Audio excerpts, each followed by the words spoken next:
that I will be sharing with you all is communication privacy management theory. So to start, the communication privacy management theory, or what I'll be referring to throughout our lecture today, is CPM. So CPM provides a framework for understanding the decision-making process people use to manage their disclosure and privacy. So this theory really seeks to understand, like, what guidelines, what ideas, what thoughts do we have when we go into this idea of sharing information with one another? Why do we choose to share certain things? Why do we choose to disclose things on the internet that we might not share face to face? So that is what the root of this theory looks at. So there are rules designed to maximize the benefits of disclosure while minimizing the risks. So what this means is that there are a lot of benefits to disclosing something online, but there also might be a lot of risks that we have when we want to share something private with one another. And this theory is looked at both in face-to-face spaces and also online spaces, but because of the nature of this class being communication and new technology in online spaces, we're going to be focusing on CPM in the online realm. So with the theory of CPM, there are these two elements that are really important. So the first one is self-disclosure. So that is when we reveal confidential or secret information to one another. So this could be casually talking to a friend and you self-disclose something about your partner. There's also this idea of privacy. So that's withholding personal information to enhance autonomy or minimize vulnerability. So again, going back to that example, you could be choosing to disclose some private information about your relationship with a friend, but you can choose to withhold that information to then maximize or minimize your relationship.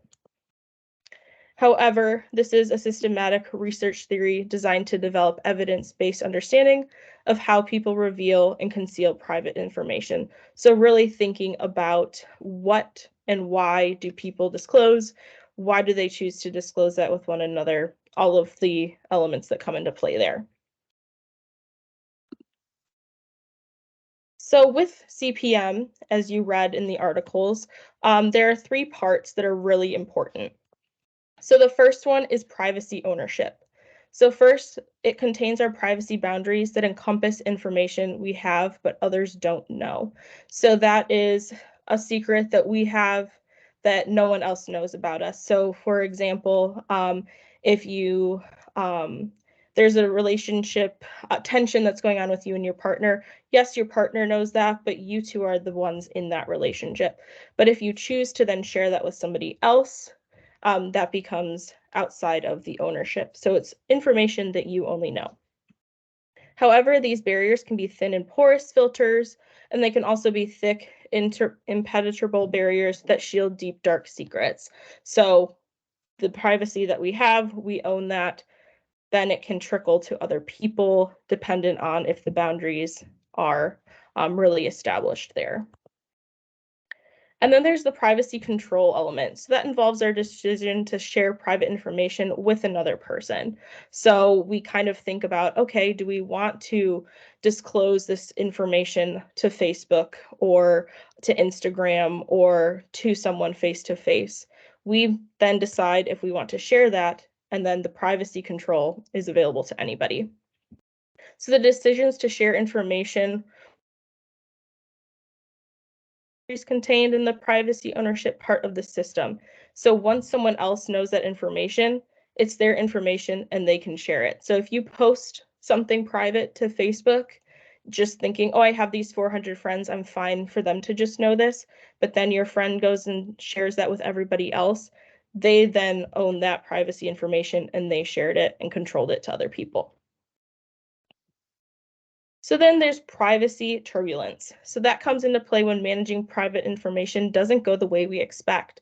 So going back to the idea of posting something to Facebook, there might be comments that are shared by your friends from that post that might be things that you did not expect for someone to say back to you. So then it becomes turbulent, or you become flustered, or you want to take down the post, things of that nature. So then the decisions you make after someone reveals your secret, for example, are directed at reducing turbulence.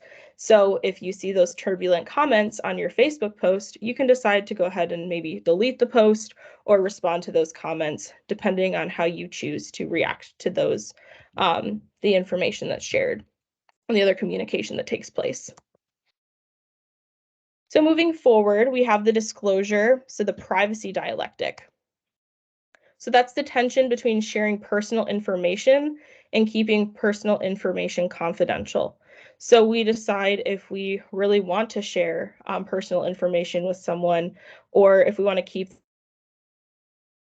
So you have this push and pull of, do I want to share it? Do I not want to share it? So when you think about posting something online, you might be thinking, is this really something I want to be posting? So there's that tension between that act. So a question for you to ponder as we move forward. So I'll just let you think about this as I go over the next couple slides is how do you manage your private information online? So do you think to yourself, yes, I'm going to post this online, or no, that's something that's too risky and I don't want other people to know that. So how do you then go into that space of managing that private information in online spaces? So thinking about self-disclosure, there is appropriate self-disclosure when it comes to disclosing and communicating private information online. So you may self-disclose the information that you want others to disclose to you. So you might be posting something to Instagram, soliciting people's advice, or asking for people's opinions. You're putting yourself in that space to disclosing information and then hoping that others will in turn disclose that information to you. Appropriate self-disclosure also comes when there's more intimate information, only when you believe the disclosure represents an acceptable risk. So if there is a risk that's going to be involved, if it's a risk that you're okay with, then others might be as well. And then there's also appropriate self-disclosure that reserves intimate or very personal self-disclosure for ongoing relationships.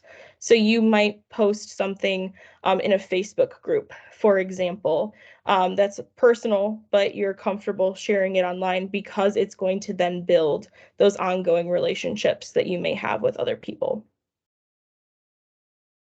However, a conversation that we've been having and conversation that's always relevant in the news is this idea of protecting our privacy. So we're constantly making conscious decisions to withhold informations or feelings from others. That is to protect our private information and to keep things close to us that we might not want others to know. So ways to do that is changing the subject. So to protect your privacy, you could change your subject. This might be hard on in communication spaces if with a Facebook post and there's all those comments, sometimes changing the subject can get overlooked. So there are different, that might be something that's easier to do in a face-to-face setting. We can mask our feelings so we don't have to use all of the emotions that we're feeling when we post online to protect our emotions and our privacy. As well as some people tell a white lie. I obviously don't condone this in certain spaces, but people might try to deviate around a conversation by telling a white lie. And then there's this idea of establishing those boundaries. So we make those cautious decisions to establish those boundaries, who we might tell certain information to, who we might not, where we might post certain things if it might be a private Facebook group or in Messenger, for example. So something to reflect on as we move forward again is why is it important to manage our control and ownership of private information online? Why do you think that this is something that we, as citizens and users of technology, why should we think about managing our private information online? And then another question for you to think about in lieu of this chapter is how do we decide what information to disclose or keep private online? So why do we decide to post certain things? Why do we choose to keep things private, etc. You can probably think about other people in your life that you might be thinking about these questions and going, they disclose a lot online. Why might they be doing that? So like any theory, like we've talked about over the last couple of weeks, is there are criticisms and there's gaps. So the first criticism of CPM is that some researchers have questioned whether or not CPM truly dialectical in nature. So there's that tension between disclosing or keeping information private, like we talked about in a previous slide. And then the second is it has argued that CPM takes a dualistic approach. So we treat privacy and disclosure as independent when really could they coexist or be treated separately.